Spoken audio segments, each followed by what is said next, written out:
प्रतापगढ़ बोल रहा हूँ। मैं राजस्थान का सबसे नवीनतम जिला हूँ। मैं वही प्रतापगढ़ हूँ जहाँ की थेवा कला विश्वविख्यात है। मुझे कांथल प्रदेश के नाम से भी जाना जाता है। मैं अगर मेरी स्थापना की बात करूं तो मेरी स्थापना 1699 ईस्वी में महारावल प्रताप सिंह ने करवाई थी। स्वतंत्रता के पश्चात मुझे एक स्वतंत्र जिला बनाया गया, लेकिन इसके बाद मुझे 1952 में जिला पुनर्गठन के कारण चित्तौड़गढ़ में शामिल कर दिया गया। फिर आया वो दिन 26 जनवरी 2008 का, जब मुझे पुनः एक पृथक जिला घोषित किया गया। मैं यदि मेरे क्षेत्रफल की बात करूं तो मेरा कुल क्षेत्रफल 4117.36 किलोमीटर है। मेरे 5 उपखंड तथा 5 तहसीलें हैं। 5 उपखंड हैं जिनका नाम प्रतापगढ़, अरनौद, छोटी सादड़ी, धरियावाद और पीपलखंटू है। मुझे वापस से नया जिला बनाया गया। तब उदयपुर और चित्तौड़गढ़ के शरीर के कुछ अंग काटे गए और उनको मेरी तहसील बनाया गया। तहसीलों में पहली तहसील है धरियावद, जिसको उदयपुर से तोड़कर बनाया गया। उसके बाद नाम आता है प्रतापगढ़ तहसील का, जिसको चित्तौड़गढ़ से तोड़कर मेरे में जोड़ा गया। उसके बाद नाम छोटी सादड़ी और अरनौद को भी चित्तौड़ से अलग करके मेरा अभिन्न अंग बनाया गया। इसके बाद करें पीपलखंटू तहसील की बात तो यह बांसवाड़ा से अलग करके मुझ में जोड़ा गया। कांठल की गंगा कही जाने वाली माही नदी डूंगरपुर और बांसवाड़ा के अलावा जब मेरे और बांसवाड़ा के बॉर्डर से गुजरती है तो इस जरिए की भूमि को कंठाल का मैदान, छप्पन का मैदान और मेवल का मैदान कहा जाता है। मैं प्रसिद्ध हूं अपने हींग उत्पादन के लिए, स्पेशली मेरे क्षेत्र के जीरावन मसाले के लिए, जिसका स्वाद गजब का है। दोस्तों, मेरे रीजन में मिक्स रेड एंड ब्लैक मिट्टी पाई जाती है, जिसमें मेरे भूभाग में काफी मात्रा में अजवाइन, मसूर और सोयाबीन होता है। और चित्तौड़ से अलग होने के कारण यहाँ पर भी अच्छी मात्रा में अफीम उत्पादन होता है। मिनरल्स एरिया कोई खास नहीं है, लेकिन मेरे केसरपुरा में हीरे की खोज की गई है। यहाँ की थेवा कला पूरे विश्व भर में प्रसिद्ध है। थेवा कला एक ऐसी कला है, इसमें कांच पर सोने की कलाकृति या यूं कहें शीशे पर सोने की सूक्ष्म चित्रकला की जाती है। यह चित्रकला मेरे राज सोनी परिवार की बेहतरीन कलाओं में से एक है। माना जाता है कि थेवा कला की शुरुआत नाथू सिंह सोनी ने की थी। वहीं कुछ विद्वानों का मानना है कि रामायण में भगवान शिव को जिन 64 कलाओं का ज्ञाता बताया गया है, उन्हीं में से थवई कला का आज का थेवा आर्ट भी है। मैं यदि मेरे पर्यटन स्थलों की बात करूं तो सबसे पहले चलते हैं मेरे सीता माता वन्य जीव अभ्यारण्य।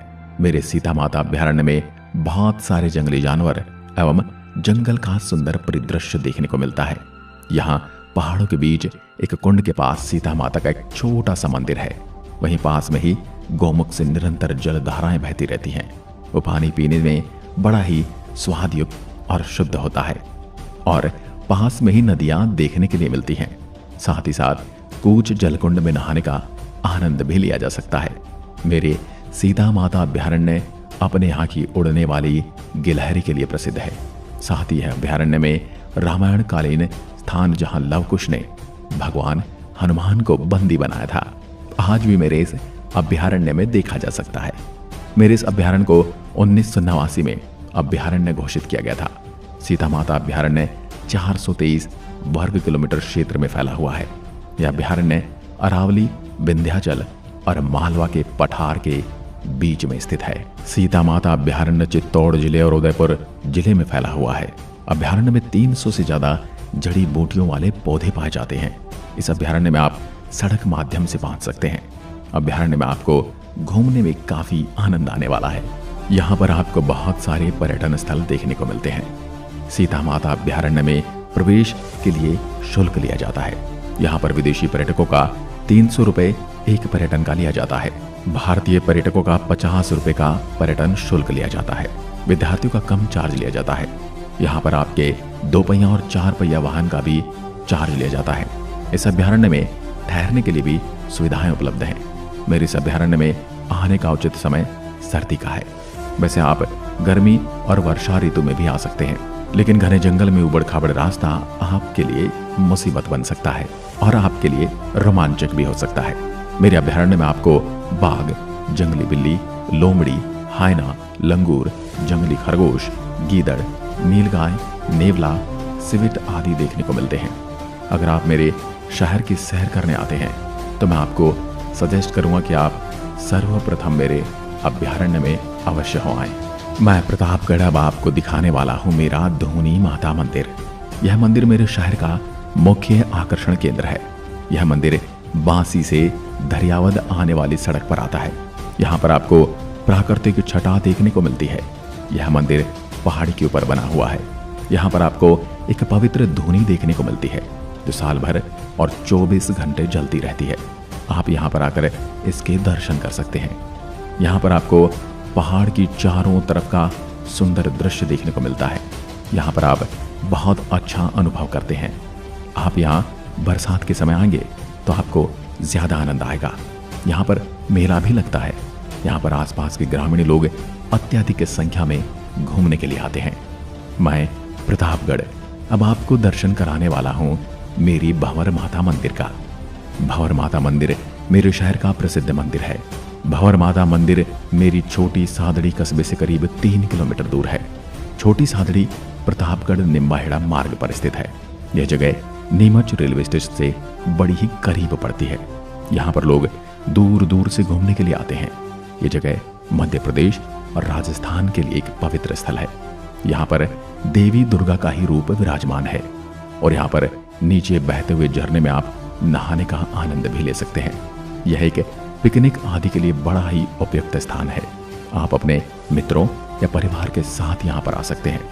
यहाँ पर आपको प्रकृति और अध्यात्म का एक अनूठा संगम देखने को मिलेगा। यहाँ पर आपको प्राचीन मंदिरों के भग्नावशेष देखने के लिए मिलते हैं जहाँ पर भंवर माता की मूर्ति विराजमान है। अब मैं आपको दिखाता हूँ मेरा दिवाक माता मंदिर। यह मंदिर मेरी जोलर ग्राम पंचायत में स्थित है। यहाँ पर भक्त माता को प्रसन्न करने हेतु हथकड़ियां या बेड़ियां चढ़ाते हैं। यह मंदिर पहाड़ियों के बीच में स्थित लगभग 200 साल पुराना है। माता की प्रतिमा सफेद रंग की बनी हुई है और वस्त्र और फूलों से सुसज्जित है। माता की प्रतिमा के पीछे आपको 9 देवी के दर्शन करने को मिलते हैं। इस जगह के बारे में प्राचीन मान्यताएं हैं कि प्राचीन समय में यहाँ पर जंगल हुआ करता था। घने जंगल में चोर डाकू रहा करते थे। चोर डाकू यहाँ पर माता का आशीर्वाद लेते थे और मन्नतें मांगते थे। अगर वह डकैती करेंगे या जेल तोड़कर भागेंगे और सफल होंगे तो माता को हथकड़ी चढ़ाएंगे और इनकी इच्छा पूरी होती थी तो माता को यहाँ पर हथकड़ी चढ़ाते हैं। इसी प्रकार यहाँ पर हथकड़ी चढ़ाने की परंपराएं चली आ रही हैं। इस मंदिर में दूर दूर से लोग आते हैं। अब मैं आपको लिए चलता हूँ मेरे देवगढ़ पैलेस। मेरा देवगढ़ पैलेस एक मुख्य ऐतिहासिक पर्यटन स्थल है। यहाँ पर आपको प्राचीन महल देखने को मिलते हैं। यह महल मेरे मुख्य शहर से करीब 13 किलोमीटर की दूरी पर है। यह महल एक छोटी सी पहाड़ी पर बना है। यह महल बहुत अच्छी तरह से संरक्षित करके रखा गया है। आप यहाँ पर घूमने के लिए आ सकते हैं। यहाँ पर आपको प्राचीन रघुनाथ जी का मंदिर भी देखने को मिलता है। मैं अब आपको घुमाने वाला हूँ मेरे कांठल के हरिद्वार कहे जाने वाले गौतमेश्वर महादेव मंदिर। गौतमेश्वर महादेव मंदिर मेरे अरनोद कस्बे से करीब 20 किलोमीटर की दूरी पर है। यहाँ पर विराजमान शिवलिंग बहुत बड़ा और अति सुंदर है। इस जगह पर एक बहुत बड़ी गुफा देखने को मिलती है। इस गुफा के अंदर शिवलिंग विराजमान है। यह गुफा पहाड़ों के नीचे बनी हुई है। यह बरसात के समय सुंदर जलप्रपात देखने के लिए मिलता है। यह जगह गौतम ऋषि की तपोस्थली रही है। यहीं पर वो गौ हत्या के पाप से मुक्त हुए थे और उन्होंने यहाँ पर भगवान शिव की तपस्या की और उनको प्रसन्न करके उनसे एक वरदान प्राप्त किया कि जिस तरह मंदाकिनी गंगा कुंड में नहाने से मेरे पाप दूर हुए, उसी तरह आने वाले समय में भी इसमें नहाने वाले सभी जीवों के पापों का शमन हो, उन्हें सद्बुद्धि मिले। इसीलिए इस जगह को गौतमेश्वर महादेव मंदिर के नाम से जाना जाता है। गौतमेश्वर महादेव मंदिर मुख्य रूप से इसलिए प्रसिद्ध है क्योंकि इस जगह के बारे में कहा जाता है कि यहाँ पर आकर आप मंदाकिनी कुंड में स्नान करते हैं तो आपको जीव हत्या के पाप से मुक्ति मिलती है। इसी गुफा के पास ही मंदाकिनी पाप मोचनी गंगा जी कुंड भी स्थित है। इसमें नहाने से सभी पापों से मुक्ति मिलती है। यहाँ एक पहाड़ की परिक्रमा करने पर यहाँ के दर्शन पूर्ण होते हैं और यहाँ पर मात्र 11 रुपए में आपको बाकायदा सर्टिफिकेट दिया जाता है कि आपके पाप धुल चुके हैं। है ना गजब। गौतमेश्वर महादेव को लेकर एक और कथा प्रचलित है जो कि मुगल काल की है। जब भारत में मुगलों का राज था तब हिंदू मंदिरों को बड़ी क्षति पहुंचाई गई थी। उसी क्रम में यहाँ भी मुगल बादशाह ने जब शिवलिंग को तोड़ने के लिए इस पर प्रहार किया तो यह कमल की आकृति में फट गया और फटने के दौरान इससे भंवरे निकले और उन भंवरों ने बादशाह और उसकी सेना पर आक्रमण किया। भंवरों के आक्रमण को देखकर मुगल बादशाह ने भगवान से प्रार्थना की, अगर इन भंवरों से मैं बच गया तो यहाँ मंदिर निर्माण करवाऊंगा। उसके बाद मुगल बादशाह ने मंदिर का निर्माण करवाया और एक शिलालेख भी लिखवाया कि अगर कोई मुसलमान इस मंदिर को क्षति पहुंचाता है तो उसे सूअर की कसम है, और अगर कोई हिंदुस्तान को क्षति पहुंचाएगा तो उसे गाय की कसम है। इसी तरह यहाँ कौमी एकता की भी एक अनूठी मिसाल देखने को मिलती है। अगर मैं मेरे यहाँ के वाहन रजिस्टर की बात करूं तो मेरे शहर के वाहन RJ 35 से रजिस्टर होते हैं। मैं प्रतापगढ़। अगर मेरे क्षेत्र की प्रमुख भाषा की बात करूं तो मेरे शहर की मुख्य भाषा मालवी है, जिसे रांगड़ी भी कहा जाता है। अब बात करते हैं जाखम बांध की, जो कि जाखम नदी के ऊपर बना हुआ है। आपको बता दूं ये जाखम नदी पर बना हुआ है और इसी वजह से इसका नाम जाखम बांध है। यह राजस्थान का सबसे ऊंचा और भारत का तीसरा सबसे ऊंचा बांध है। इसका मुख्य उद्देश्य है बिजली उत्पादन और सिंचाई करना है। इस परियोजना से प्रतापगढ़, चित्तौड़ और बांसवाड़ा के आदिवासी किसानों को अति लाभ हुआ है। 31 मीटर भराव क्षमता वाले इस बांध से 28,000 हेक्टेयर सिंचित और 30,000 हेक्टेयर असिंचित क्षेत्र में सिंचाई होती है। जाखम बांध धरियावद से 32 किलोमीटर दूर सीता माता वन्य जीव अभ्यारण्य की सीमाओं में बना हुआ है। बांध तथा उसके आसपास कई ऐसे पर्यटन स्थल हैं जिन्हें विकसित कर दिया जाए तो हजारों पर्यटक साल भर वहां आते रहेंगे। लेकिन विधायक, सांसद तथा जनप्रतिनिधियों की अनुशंसा के बाद भी सीता माता अभ्यारण्य का नेशनल पार्क का दर्जा तो दूर, जाखम बांध के आसपास क्षेत्र में विकास के लिए बजट तक मंजूर नहीं हुआ। ऊंची पहुंच वाले लोगों के लिए अत्याधुनिक रेस्ट हाउस जरूर बन गए हैं जहां आम लोगों का प्रवेश निषेध है। तो दूसरी भाषा में कह सकते हैं कि आम लोगों के लिए ने कुछ नहीं रखा है। बात करें यहाँ बिजली उत्पादन की तो यहाँ पर 350 मेगावाट बिजली पैदा करने की प्रस्ताव ठंडे बस्ते में जा चुका है।